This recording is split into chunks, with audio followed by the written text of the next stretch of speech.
Presiden harus berani menyatakan Indonesia dalam keadaan darurat korupsi.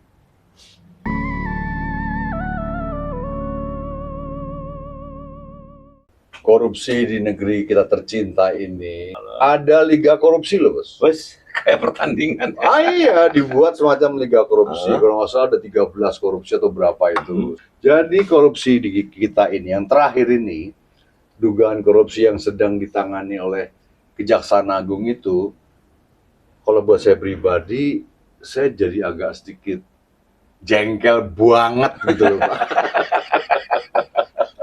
Ya. Mosok dugaan korupsinya 193 triliun per tahun, padahal dugaan korupsinya itu terjadi tahun 2018 sampai 2023. Ampun. Kalau dikali 5, kira-kira begitulah ya gampangannya, 193, sekian triliun dikali 5 itu hampir 1.000 triliun. Hampir 1.000 triliun dalam 5 tahun. Ya ampun. RAPBN kita ini kalau nggak salah 3, sekian triliun. Ya masa sepertiga. Iya. Korupsinya Pertamina itu sepertiga BPN. Ya. Itu kan udah di luar nalar, di luar apapun juga pemikiran buat kita bangsa Indonesia ini. Luar biasa nggak berbayang kayak gitu? Luar biasa banget, Pak. Luar biasa banget. Hanya dari satu sisi ya.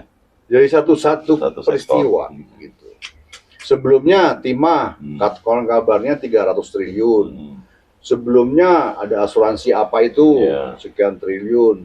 Bahkan korupsi di kesekjenan DPR juga pernah terjadi. Ampun, kan mengenaskan, memiriskan, membuat orang bisa marah, Pak. Iya. Maka tagar Indonesia gelap, tagar kabur aja dulu, banyak perlawanan dari masyarakat, dari elit-elit yang dikatakan memang anti pemerintah atau sebel sama pemerintah, semakin menyeruak gitu, Pak. Betul. Semakin timbul gitu. Jadi dengan kondisi menurut Bapak tagar yang harus dibuat tagar apa? Nah, ini bukan tagar nih, Pak. Tagar apa? Usulan saya pribadi nih, Pak ya, kepada Pak Presiden, kalau Pak Presiden berkenan gitu. Kalau menurut saya, Presiden harus berani menyatakan Indonesia dalam keadaan darurat korupsi. Ya, setuju saya. Gimana Pak Yansen? Setuju saya, Pak. Ya. Cuma kalau Presiden menyatakan seperti itu, kira-kira beliau udah menyiapkan segala sesuatunya belum? Nah, memang ada konsekuensinya. Kalau Presiden sudah menyatakan Indonesia dalam keadaan darurat korupsi, dugaan saya banyak perlawanan. Pasti. Banyak perlawanan dari oknum-oknum, orang-orang, pejabat-pejabat yang diduga pernah melakukan tindak pidana korupsi. Ya kan beberapa waktu yang lalu Pak Prabowo sudah mengumandangkan Pak kepada para koruptor. Halo, saya beritahu dah, ngaku aja, kira-kira gitu kan Pak. Pertama Pak Prabowo menghimbau, ngaku aja gitu. Ya.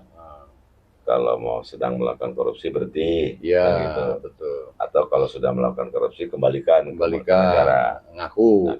Ya. Tapi sampai hari ini kan nggak ada yang ngaku. Nggak ada, siapa yang mau ngaku, Pak? Mana ada maling ngaku? Kalau maling ngaku ya penjara penuh katanya. Artinya kalau itu sudah dilakukan oleh Pak Prabowo, Pak. Himbauan nih. Himbauan sudah, ini sudah. Sekarang tindakan. Ya tindakan.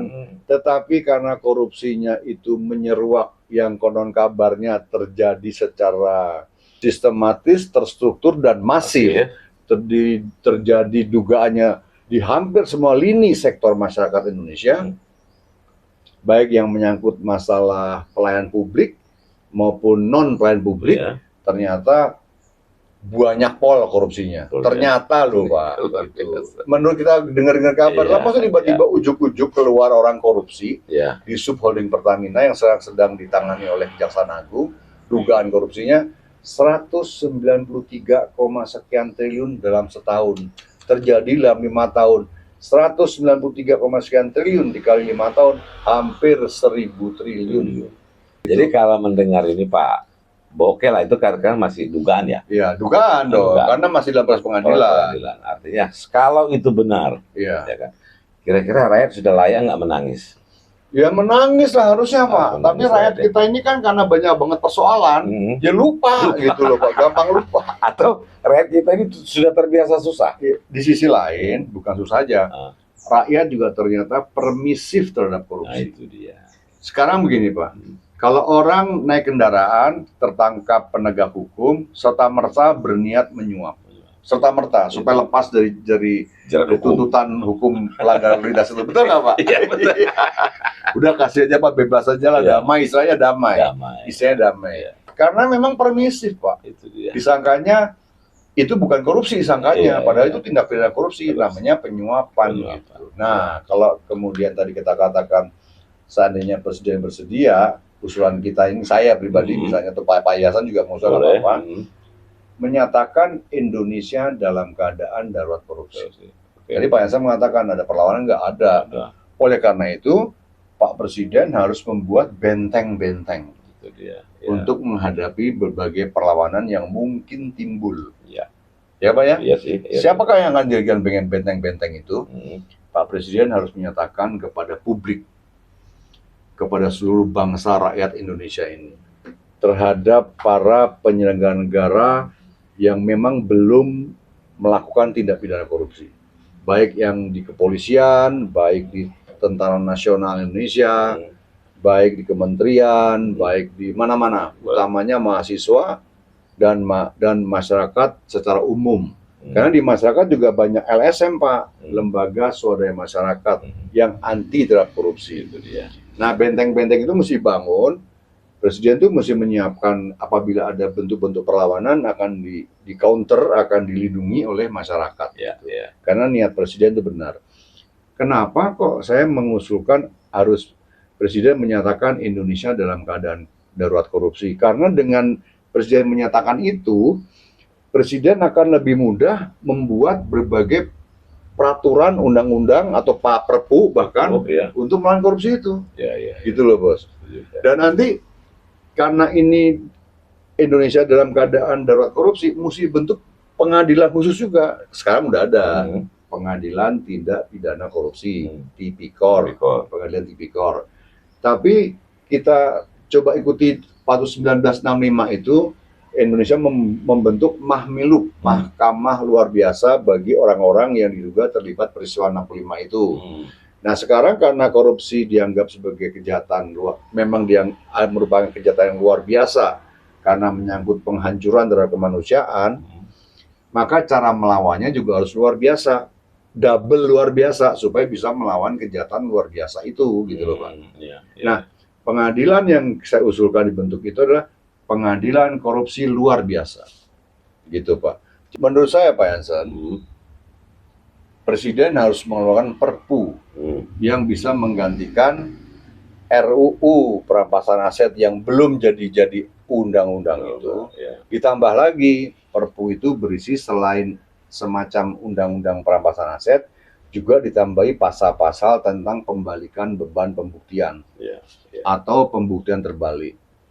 Gitu loh Pak. Ya, tapi pertanyaan berikut Pak akan muncul. Apakah Presiden bisa dengan leluasa mengeluarkan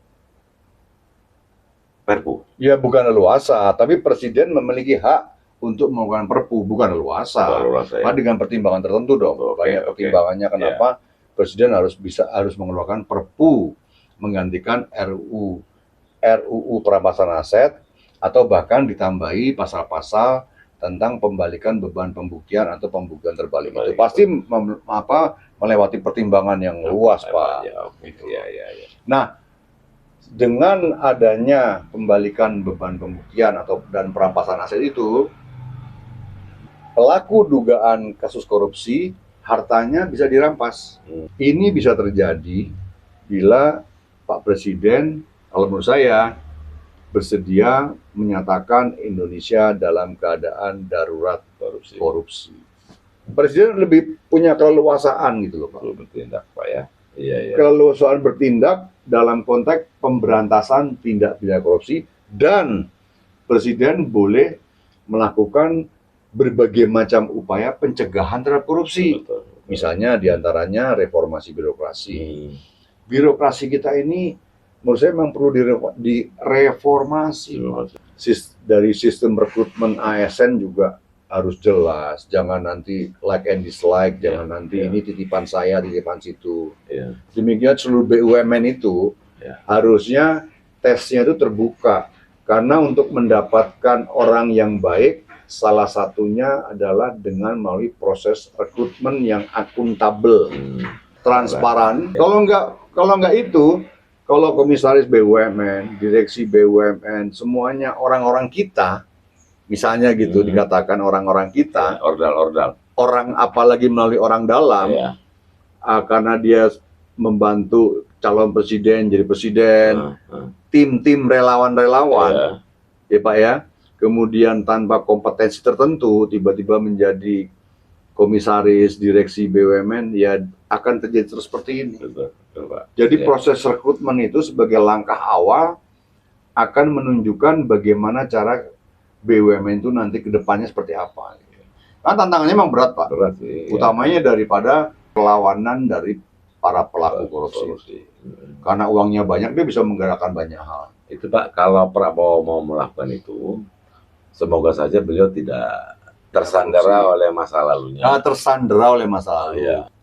Kalau siapapun orangnya, kalau masih punya masa lalu atau tersandera oleh masa lalunya, apalagi berkaitan dengan korupsi, ya nggak mungkin. Itu dia. Tidak mungkin bisa melawan korupsi. Itu dia. Jadi tidak mungkin bisa melawan dan memenangkan pertarungan melawan korupsi. Tidak mungkin kalau seseorang itu memiliki atau tersandera dengan kasus-kasus korupsi sebelumnya. Ya nggak mungkin Pak. Itu dia. Kondisi korupsi sudah separah ini ya, tapi kok tidak kelihatan dari ada pergerakan mahasiswa menyangkut masalah tindak korupsi yang sudah angkanya itu sampai ribuan triliun. Itu kenapa ya? Iya benar. Iya. Apa yang sama Pak Abdul, saya teringat. Karena saya dikit-dikit itu ikut-ikut tahun 98, 99 waktu reformasi, menjelang reformasi Orde Baru menjadi Orde Reformasi itu. Salah satu seruan mahasiswa adalah perangi KKN, korupsi, kolusi, nepotisme. Salah satu agendanya perangi KKN. Itu tahun 98 Pak. Nah, masa kita memulai lagi sekarang? Tetapi harusnya kalau kita melihat dugaan kasus korupsi yang luar biasa seperti hari ini kita rasakan itu, mahasiswa mesti bergerak lah Pak. Itu dia. Menyerukan agar Presiden menyatakan Indonesia dalam keadaan darurat korupsi. Iya. Jadi ada seruan dari mahasiswa juga. Iya, harusnya itu ada. Keren. Itu ada mahasiswa. tuntutan mahasiswa. Iya Pak ya? Harusnya begitu. Satu aja lah dalam mahasiswa, jangan macam-macam, satu aja tentang korupsi. Korupsi gitu aja. Ya kok nggak ada gaungnya ya? Nggak ada gaungnya. Jadi demo kemarin ngapain? Kemarin gaungnya Indonesia gelap, kabur aja dulu gitu. Jadi gaungnya itu menurut saya ini ada momentum yang luar biasa. Gaung gerakan mahasiswa harus menyerukan anti korupsi dan meminta Pak Presiden untuk menyatakan Indonesia dalam keadaan darurat korupsi, sehingga Pak Presiden bisa mengambil langkah-langkah drastis, langkah-langkah cepat dalam memberantas tindak pidana korupsi dengan Perpu atau semacam itu. Tadi saya yang menarik Pak, kalau itu sudah dilakukan oleh Presiden, seandainya dilakukan, kemudian tipikornya di mana? Nah, peradilan tipikornya. Peradilan tipikor menurut saya terpusat di Jakarta dulu deh. Jakarta dulu ya. Katakanlah dugaan korupsinya ada di Papua sana, dibawa ke Jakarta.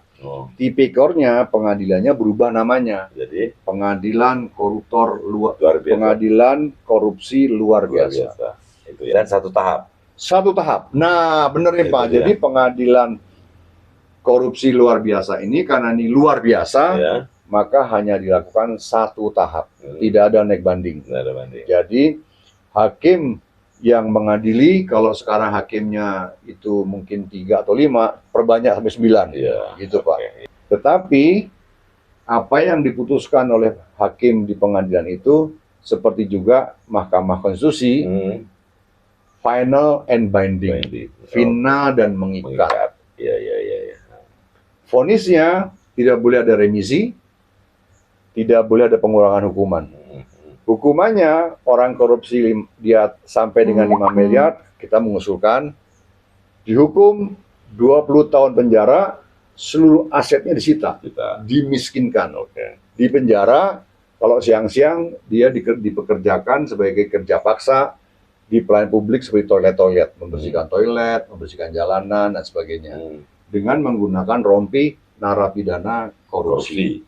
Kalau korupsi lebih dari 5 miliar, hukumannya seumur hidup. Seluruh asetnya disita. Gitu, Pak. Seluruh asetnya disita, tidak mendapat remisi. Satu lagi saya lupa tuh, Pak. Hak politiknya juga dicabut seumur hidup. Seumur hidup, Pak. Nggak ada remisi, nggak ada, udah seumur hidup. Udah selesai orang itu. Dan dia dikerja paksa untuk bekerja di nyapu jalan, jaga toilet dengan menggunakan rompi narapidana korupsi. Saya rasa itu bisa menjeratkan. Betul, ya. Gitu loh, Pak. Maksudnya untuk sampel yang 9 sekarang ini jadi terdakwa. Nah, dimulai dengan 9